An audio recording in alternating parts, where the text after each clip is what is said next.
My sister raised her glass and said, "Clear as daylight." Her smile was glossy, rehearsed, and venom-sweet. "Where's your husband and kids?" "Oh right. You don't have any." The words slid across the table like spilled wine, staining everything they touched.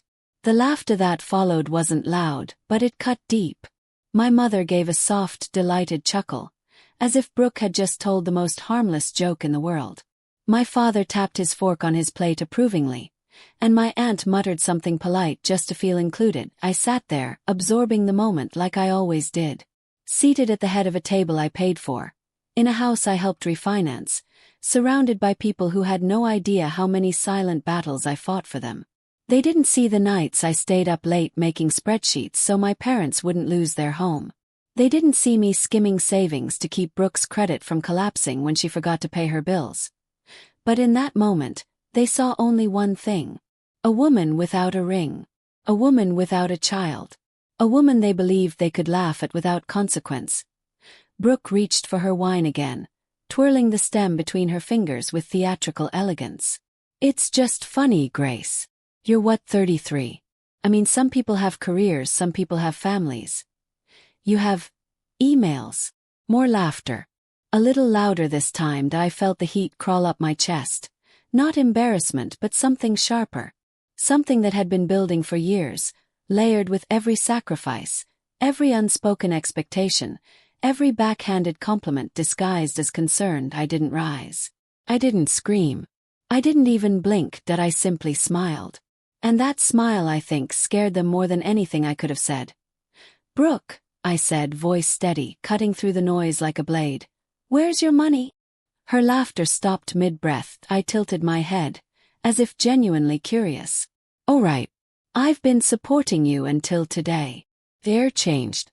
Not dramatically, not with gasps or chaos, but with quiet. The kind of silence that feels like a building collapsing in slow motion. My mother froze, eyes widening, her practiced smile slipping. My father looked like someone had slapped him with a truth he had no idea existed. Brooke blinked, a crack forming in her perfectly curated confidence. "I'm sorry, what?" she managed. "You heard me," I said. "Every brunch, every bill, every emergency you've had for the last 3 years. That was me. While you laughed at me, I was paying for you. While you were busy judging my life choices, I was busy keeping you from drowning." No one spoke. No one laughed. They just stared. It was a silence that didn't feel like peace. Felt like revelation. And the worst part was, it wasn't rage that fueled me. It was exhaustion. That I wasn't trying to hurt her. I was just done carrying her. Carrying all of them. The table sat there, stunned, as if the room itself didn't know how to respond. Even the candles flickered like they understood a storm had finally been invited in. Nobody apologized. Nobody denied. They just realized in the quiet that the dynamic had shifted. This was the moment everything changed. The moment their laughter stopped being harmless.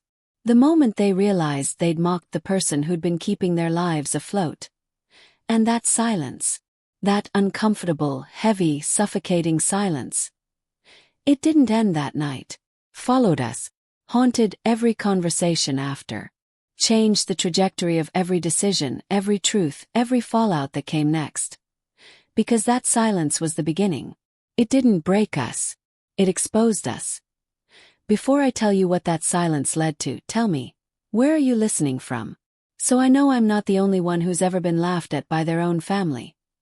Grace was the kind of woman people described as put together, but never really looked at. 32, living in a one-bedroom apartment in Capitol Hill, Seattle, surrounded by plants she sometimes forgot to water, and tabs of UX research studies she always remembered to submit.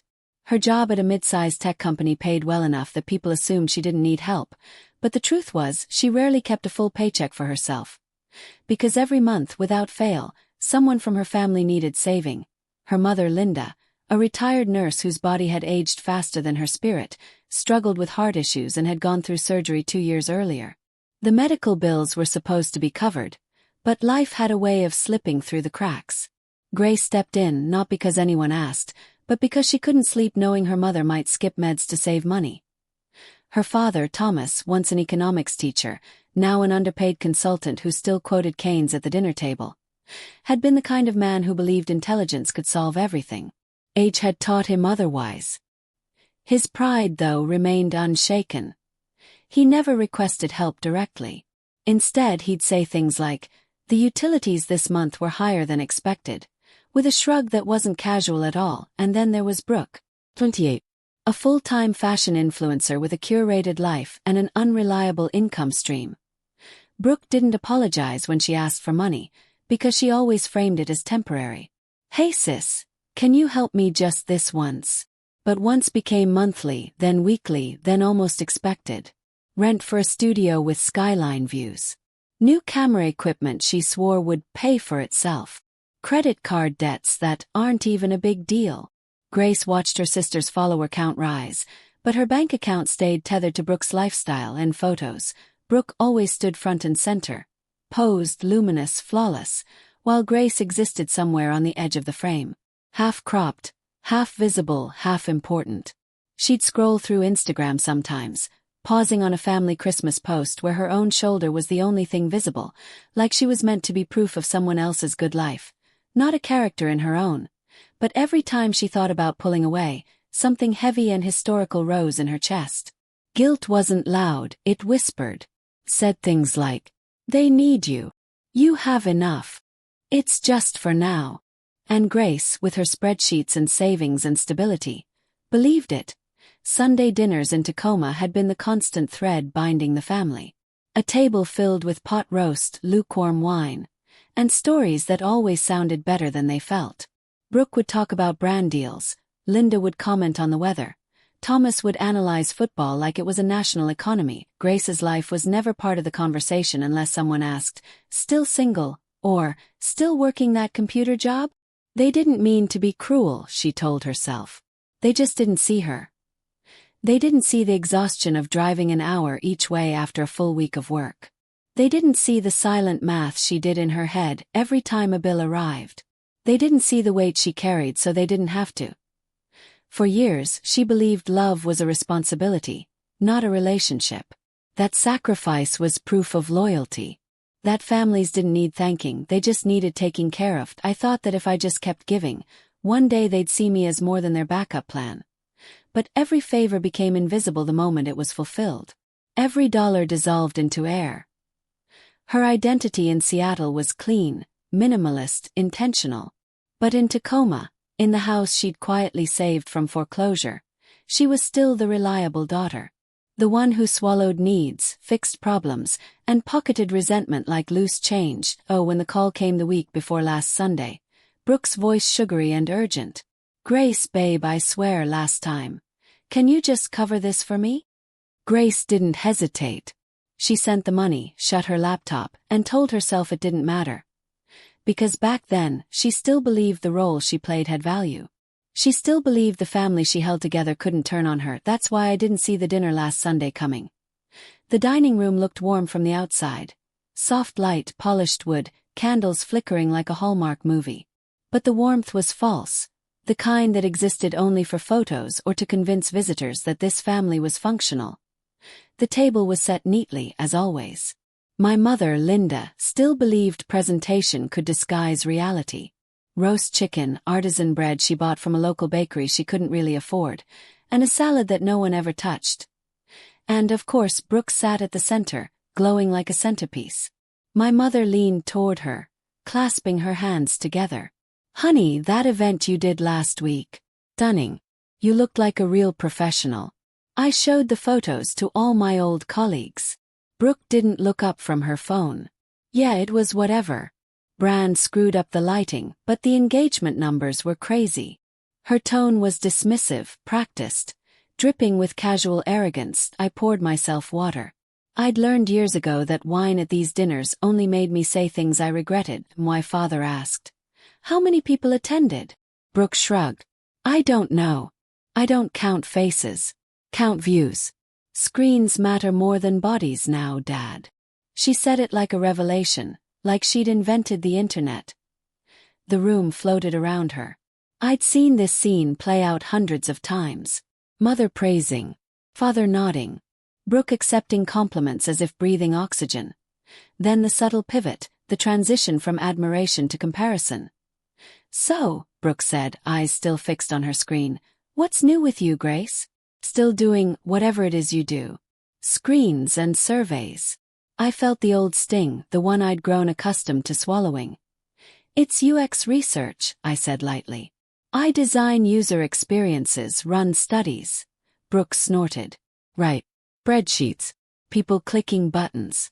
Super meaningful stuff." She dragged out the word meaningful like it was a joke, only she understood. My mother laughed. Not because it was funny, but because it was easier than correcting her. My father didn't laugh, but he didn't stop it either. They never did. That was the pattern that I took a slow breath. Something inside me felt sore, bruised, but no longer numb. "For someone who lives online," I said quietly, "you seem to underestimate the people who build the internet you rely on." Her eyebrows lifted, the faintest flash of offense crossing her face before she masked it with a smirk. "Relax, Grace. It's a joke. You get so sensitive. I swear you'd survive better if you learned to laugh at yourself." I didn't smile. I didn't look away. "For years I've been laughing it off," I said. "The jokes, the digs, the constant reminder that I don't fit into your idea of success. But just so you know, you wouldn't be paying your rent without my spreadsheets." My mother's fork paused midair. My father leaned back, stunned, as if he'd just realized the math he'd ignored. Brooke blinked, once, twice. Shock breaking through the gloss, the silence wasn't explosive. It was suffocating.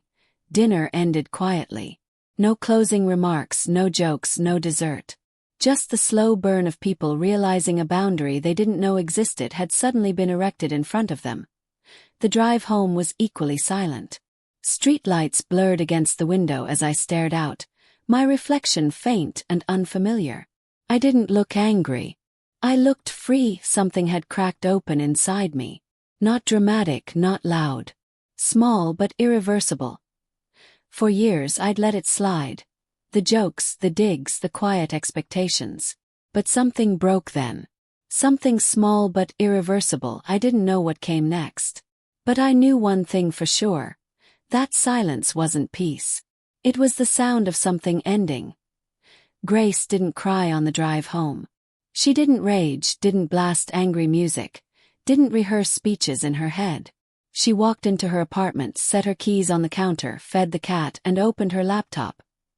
Not because she wanted closure, but because she needed clarity. Her job, her world, was numbers. Metrics. Data. She built dashboards for a living. She explained user behavior with charts and financial logic. But somehow she'd never turned that same analytical eye toward her family. She opened her bank statements. 7 years of transactions stretched out like a confession. Transfers, Venmo payments, tuition support, medical bills, rent, utilities, credit card payoffs, temporary loans, groceries, gas money, emergency funds. She hadn't just covered crises. She'd financed lifestyles. There were line items she couldn't even remember. $163.42. Pending overdraft. $298. Camera equipment. $540. Rent, please. $120. Mom meds. Don't tell Dad. $75.50. Last time, I promise. The irony wasn't lost on her. A woman who worked in fintech, designing seamless payment experiences, had been quietly bleeding money into a black hole she called family. She opened a spreadsheet, began categorizing, color-coding, recurring payments, one-time bailouts, debt coverage, medical expenses, groceries, gas. The numbers climbed fast. $12,000, $26,000. $48,000. $63,000. Her stomach tightened as she hit the final total. $84. $312.74. $84,000. Nearly half a down payment on a home. 2 years of grad school. A wedding. A child's first year of life. Or apparently, the cost of being the reliable daughter. Grace leaned back in her chair, staring at the number like it was a stranger who'd broken into her home. Not because she couldn't afford it, but because she'd never truly seen it, never measured the sacrifice. Brooke always said, "It's just money." Her parents always said, "Family helps family." But here was the truth in black and white. Grace had given more than any of them ever acknowledged. And they had taken without hesitation. She opened her banking app, went to recurring transfers. $250, Brooke, rent subsidy. $80, Brooke, phone bill. $200, mom medical. $95, utilities, parents. $150, emergency fund 5 little lifelines. She clicked cancel. One by one. A digital guillotine. No ceremony. No explanation. Stop payment. Stop payment. Stop payment. She closed the laptop and waited. The messages started the next morning. Mom. Sweetie, did something happen? My payment didn't go through. Utilities bounced. Call me. Brooke. Babe. My rent was declined. WTF. Grace didn't reply by Wednesday. Her voicemail inbox was full. Confusion turned to irritation. Mom. You could have warned us. Dad. This is irresponsible. Brooke. Seriously, Grace, you're ruining my credit. By Friday the tone changed again. Guilt. Manipulation. Blame, Mom. After all we sacrificed for you, this is how you repay us? Dad. You wouldn't be where you are without this family. Brooke. You're selfish. Money isn't everything. Grace saved everything. Screenshotted every message. Archived every voicemail. Logged every date, every dollar, every accusation. Not out of spite. Out of instinct. Because she could feel something brewing. By the end of the week, the calls turned desperate. You can't do this to your family. You owe us after all we've done. Grace stared at her reflection in the black screen of her phone. Her face calm. Her pulse steady. For once, she didn't feel guilty. She felt awake. Then late Sunday night, a new message. Dad. Come home this weekend. We need to talk. It wasn't a request. It was a command. Grace opened her spreadsheet, saved the file, and closed the laptop gently, like sealing evidence. If this was the war they wanted, I'd stop pretending I didn't know how to fight. The Sunday it happened was gray and cold, the kind of Pacific Northwest winter morning where the sky hung low and damp, as if waiting for something to crack. Grace drove the familiar highway to Tacoma with numb fingers wrapped around the steering wheel. Heater blasting, coffee untouched. Her stomach didn't twist like it used to. No dread. No guilt. Just a quiet readiness, like she was heading into a meeting she'd already rehearsed and won. The house looked the same, right down to the chipped paint on the porch and the cracked driveway they never fixed. Despite the fact she'd wired money for repairs twice, her money had kept this house standing. Her money had paid the mortgage when her dad lost his consulting gig. Her money had brought her mom home after surgery. And yet, no one stood at the door to thank her. Her father opened it with a stiff nod. We need to talk, he repeated, like she hadn't driven an hour because of those exact words inside. Her mother sat at the table, hands neatly folded, like she was preparing for a prayer. Brooke scrolled her phone, leg crossed, designer boot bouncing in agitation. Grace took her seat. Nobody offered coffee, her father began, authoritative, weary, and rehearsed. We can't live like this, Grace. You cutting off support, it's irresponsible. Your mother needs medication, the house needs heating, and Brooke. What about me? Grace asked, voice calm. What do I need?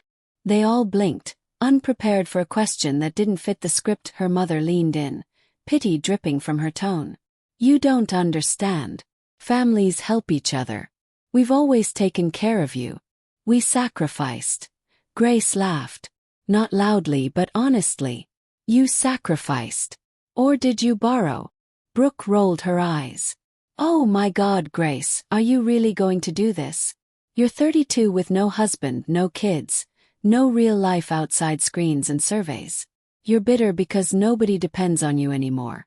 You'll die alone with your spreadsheets. Grace didn't flinch. Didn't blink. She just smiled, the faintest edge of steel beneath it. At least I'll die debt-free.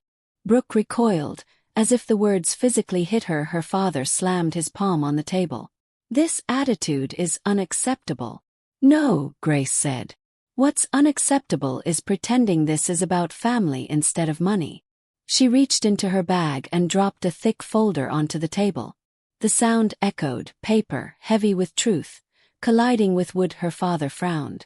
What is that? Records, Grace said. Bank statements, payment logs, transfers. Every dollar I've given you in the last 7 years. Her mother's face paled. Brooke sat still for the first time all morning. Grace opened the folder, flipping through pages marked with neat color-coded highlights. Rent, medical, utilities, credit cards, emergencies. Her finger landed on the final total, printed cleanly at the bottom. $84,312.74.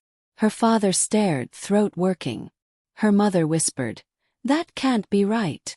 Grace met her eye. "I work in fintech. Accuracy is my job." Silence fell, heavy and suffocating. Then her father spoke again, voice hard. "You're dramatic. We never asked you to do all this." Grace lifted a page and slid it toward him. "Here's a list of every time you asked." He didn't touch it. Brooke leaned forward, eyes wide with fear disguised as anger. "Okay, fine. We owe you money. We'll make it right eventually. But blowing up our lives over some spreadsheet." Grace cut her off. "It's not the spreadsheet that blew up your life. It's what you did behind my back." Her mother stiffened. Her father swallowed. Grace pulled out one last document. Stapled, official, unmistakably legal. A home equity loan. $95,000. Brooke frowned. "Dad took that out last year." Grace didn't look at Brooke. She looked at her father. "You took it out in my name." The room froze. Her father's voice was flat. "We needed it. You weren't using your credit. It was just paperwork." "You forged my signature," Grace said. Her mother whispered. "We meant to tell you." "No," Grace replied. "You meant for me never to find out." For the first time in years, they saw something in Grace they didn't recognize. Not anger, not emotion. Authority. She slid a business card across the table. Simple. Razor sharp. Rachel Tran, Corporate and Financial Law. Her mother's voice quivered. "You hired a lawyer." Grace stood, gathering her papers. "I didn't start this. I'm just finishing it." She looked at them. 3 people who had once been family, now simply debtors. Respect is earned, not demanded. She walked to the door, then turned back, voice steady, almost gentle. "You crossed a line when you signed my name." She held up a final envelope. "You have 30 days to remove my name from every account and repay what you owe. If you don't, Rachel will file." No yelling. No breakdown. Just truth. Cold, precise, unavoidable. Grace stepped outside into the gray air, feeling lighter, taller, and terrifyingly free. The house behind her didn't look like home anymore. It looked like a ledger that had finally been closed. Her mother's tears started the moment Grace said, "I'm done." Not shocked tears, rehearsed ones, theatrical and precise, summoned on command. "Grace, please," her mother gasped, reaching for her like a director calling a scene. "We can fix this together. We always do." Grace didn't flinch. She'd spent a lifetime being pulled back by moments exactly like this. The crying, the guilt, the sudden softness that only appeared when consequences did. "No," she said quietly, steady. "I spent years fixing things you broke. This time you'll fix it yourselves." The silence shattered something real. Her mother froze. Tears still rolling but the performance slipping.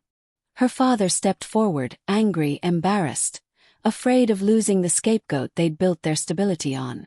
Her brother opened his mouth to speak, closing it just as quickly. Because he knew she meant it this time, Grace picked up her bag. No dramatic slam, no shouting. Just a woman done being the family glue for people who kept choosing to shatter themselves. Walking out felt unreal. Like stepping into a world where gravity obeyed her again. Through the living room window, she saw them crying, pacing, staring at each other. Not grieving her. Grieving the end of their control. For once, she didn't feel guilty. She felt free. 2 weeks later, her phone buzzed. "Investigation's done," Rachel said. "The forgery, the loans. You're cleared. Completely." Grace sat down, breathless. "So, legally I'm free?" "Legally, yes," Rachel replied. "Emotionally, that's up to you." Grace laughed, the kind of laugh that came from surviving something you weren't sure you'd get out of. She pulled a bottle of wine from the cabinet, one she'd been saving for a future that always felt out of reach. She stood by the window, city lights threading gold through the night, and lifted her glass. "To endings," she whispered. "To beginnings. To silence that finally meant peace." The wine tasted like relief. Later, scrolling absent-mindedly, she froze. There it was, the family house. For sale. The photos looked staged, glossy, hollow. Her childhood turned into a marketing pitch. She didn't cry. Didn't rage. Didn't text anyone. She just closed the app, finished her wine, and leaned back. Light, untethered, new. She thought about everything she'd lost trying to earn their love, and how letting go might be the only way to find peace. For once, she didn't feel guilty. She felt free. The house popped up on every real estate site. Polished photos, bright filters, promises of potential. Grace stared at it one morning over coffee, feeling both nothing and everything at once. A text came hours later. "Mom, one last dinner before we leave. Just us." Not a demand. Not guilt. Just an invitation. She arrived to a home stripped of its armor. Bare walls, boxes stacked, dust on the baseboards instead of the smell of roast and lemon cleaner.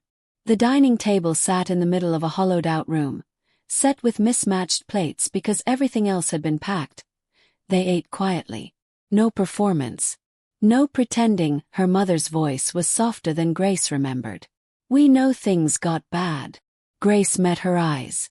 Not angry, simply truthful. "I don't hate you. I'm not cutting you out. But I won't be your safety net anymore." No one rushed to argue. No tears, no bargaining. Just a silence that felt like understanding instead of war. They talked about small things. Jobs, weather, what city they might move to. Not apologies, not history. Just people trying to learn how to exist without taking from each other. Walking out, the house didn't feel haunted anymore. It was small. Fragile. Like a chapter that finally accepted it was ending. Grace drove with the windows down, letting cold, clean wind scrape off the last layer of old expectations. In the months that followed, she rebuilt her life without asking permission. She took the promotion. Signed up for the night course she'd always wanted. Woke up early, ran by the pier, drank decent coffee, and stopped apologizing for wanting more. One morning, the sun broke over the Seattle skyline, turning glass and water into fire, and she realized she wasn't rebuilding. She was becoming. She learned that real love doesn't drain you. It builds you. That I learned that saying no isn't cruelty. It's self-respect. If you've ever been the one holding your family together while they tore you apart, I want to hear from you. Tell me where you're listening from and what line you had to draw. And if this story hit home, subscribe, because there's more to come. What would you have done if you were sitting at that table?